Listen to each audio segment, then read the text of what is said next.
All right, good morning everyone. I'm just doing my pour over here, and I've had a lot of response and requests and interest about V60 pour over type systems. So I'm going to do another demo this morning. What we're looking at here is a really simple system. Kettle, ceramic, V60, nice Hario V60, and the Hario unbleached filter. Digital scale, this is an expensive one. You don't need one. $10, $15 digital scale. You can't bake bread. You can't do lots of different recipes without following weight and portion. Digital scale gives you the right weight. So I do a 33 gram 2-cupper. So this is like two 14-ounce cups of coffee. The other thing to keep in mind is that your coffee is really going to rapidly stale once it's ground. We say 20 minutes after grinding it should be brewed, or you're really losing out.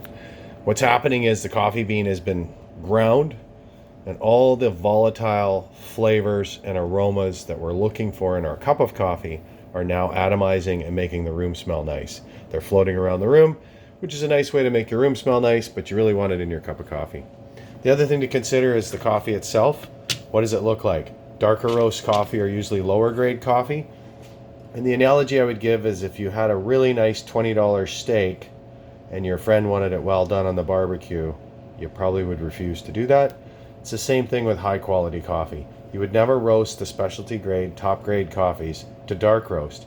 That would be like a well done $50 steak or $25 steak. It's ridiculous. So what you're looking for is whole complete beans. Remember, the bean is just like a peanut, half the seed of a coffee.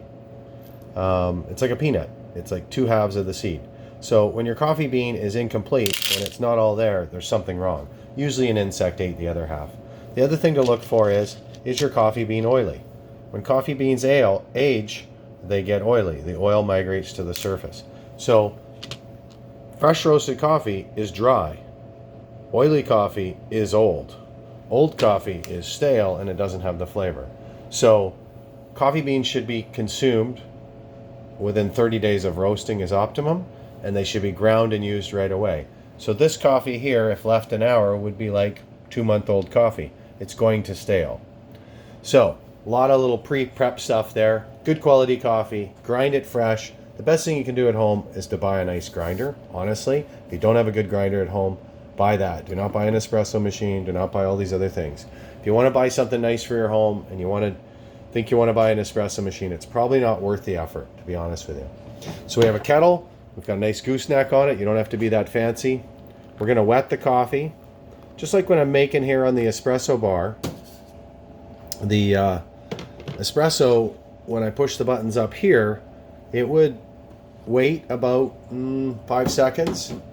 It's called pre-infusion time. It's getting the coffee in the espresso machine wet. In the case here with the V60, we've given the coffee a few seconds, 30 seconds or so, to get wet and basically start absorbing the water, right? If we go right away, we're not going to get a good extraction. We need to let it pre-infuse, just like an espresso machine. Getting the coffee wet, then we can start our extraction process. The V60 is a spiral to the right, and we always pour to the right. The nice thing with the fancy scales is I can have a timer here and I can track it and say, oh, well, I want to brew, 40 grams of water in 20 seconds, and then so on and so on and so on. If you go to a really fancy coffee house downtown Vancouver where they're charging you $5 or $6 for a coffee on a pour over like this, custom made with a barista standing there working it for you, they probably are using a specific profile that the roaster suggested or that the baristas have figured out. It's not that complicated. The key things are just off boil. If you got a bit of a gooseneck, it's helpful to control it. Do not overfill. You can see the paper's gotten wet all the way up the sides, but I'm not filling it up too far. And really, what are we trying to do? We're trying to extract the flavors that we want and enjoy and leave behind the ones we don't want. It's the same thing with the espresso machine. When we make an espresso-based drink, we're extracting in 22 seconds, 25 seconds. We're leaving behind the coffee that we don't want. We're knocking that out and throwing that out. We're leaving behind the flavors, that we don't want. And we're trying to extract the flavors that we do want. Look, even the highest quality coffee, like what we grow, what we roast, it has undesirable taste. The trick with brewing is to get the flavors that we want and that we enjoy out of the brew without extracting the flavors that we don't want. So while this is a high quality espresso I'm using here, if I was to put it in a percolator and percolate it for 8 minutes, it would be acidic, it would be bitter, it would be really high in caffeine. So when we make an espresso based drink, it's actually the lowest amount of caffeine. The same coffee here, this espresso blend, brewed in a percolator would have more caffeine than brewed here on the espresso machine in 20 seconds. It's about the length of time the brew occurs. So you're extracting more caffeine because of the length of the brew.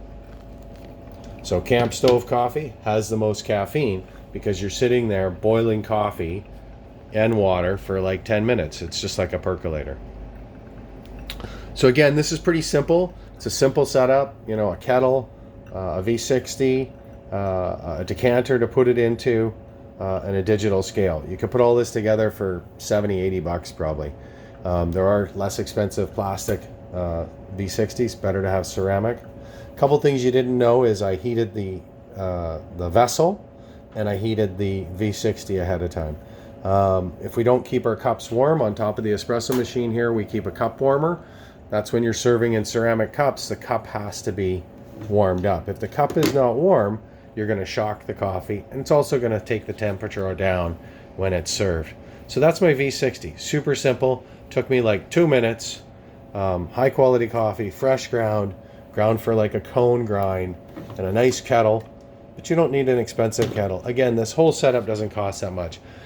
For me to say I'd love to put my commercial espresso machine into my kitchen is kind of ridiculous, because I would not only spend the money for that, by the time I warmed the machine up and threw out my first 2 or 3 shots of getting the machine going in the day, it's just a waste of time. V60, this is the way to go. Enjoy. This is Dave, your green bean buyer and roaster, and thanks a lot for supporting organic, fair trade, and Cafe Feminino coffees that we sell.